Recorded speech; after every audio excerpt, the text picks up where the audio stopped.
প্রত্নতত্ত্ব নিদর্শনগুলো পর্যবেক্ষণ করে নীতিমালা প্রণয়ন করা হবে বলে জানিয়েছেন অন্তর্বর্তীকালীন সরকারের উপদেষ্টা ডক্টর আসিফ নজরুল।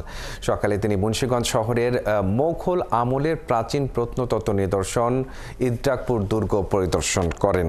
পরে তিনি মুন্সিগঞ্জ সদরের রাজা হরিশচন্দ্রের দিঘি, মীর কাদিম সেতু, বাবা আদম শাহী মসজিদ, টঙ্গিবাড়ি উপজেলার সোনারং জোড়ামঠ এবং শ্রীনগরে বিজ্ঞানী স্যার জগদীশ চন্দ্র বসুর বাড়ি পরিদর্শন করেন।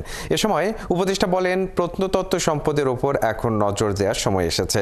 সারা দেশের প্রত্নতত্ত্ব নিদর্শনগুলো সরজমিনে দেখে কী ধরনের সংস্কার করা প্রয়োজন তা পর্যবেক্ষণ করে একটি নীতিমালা প্রণয়ন করা হবে।